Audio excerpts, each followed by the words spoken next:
Hello everyone, welcome back to day 2 of leak-free living, and today we're going to dive straight into optimal alignment, pelvic alignment, and this really sets the tone and lays the foundation for our overall pelvic health.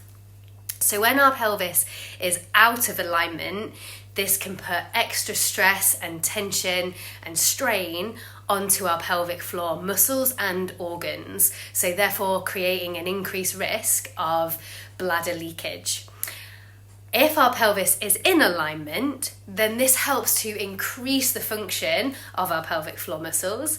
They can relax and contract far more optimally, meaning that the stress and the blood flow that goes down into our pelvis, the stress is less and the function is more. So what does a healthy pelvic alignment look like? Let me show you. So a healthy pelvic alignment is when our pubic bone and our hip bones are almost in a line. So we have a very slight anterior tilt forwards. What can often happen is we either have a very severe anterior tilt, which creates a very severe lumbar curve, putting tension into our back and a lot of strain down the front of our body through our abdominals, and we end up getting actually tight hamstrings as an effect of this as well, which all put pressure into our pelvic floor.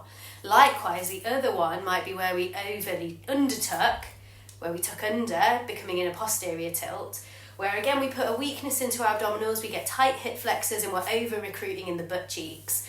And usually with this one, our shoulders end up slumping forward as well, meaning in both we don't breathe very well. So an optimal alignment again is that very slight tilt forwards in the pelvis, and it'll be different for everyone. The weight's coming back into the heels, the ribs are sitting nicely on top, we're not flaring the ribs are down, shoulders are back and the neck is long.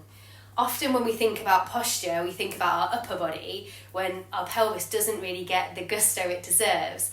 But it's a whole piece, our whole body is working together to create this posture.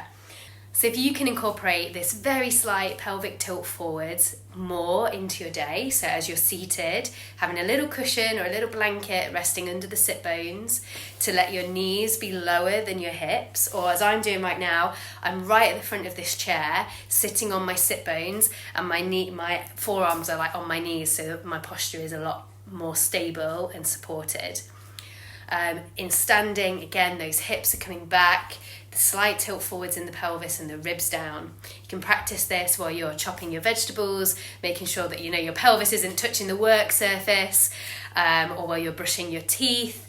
In a queue, there's loads of little nuggets in your day where you can just take that check-in. How is my alignment today?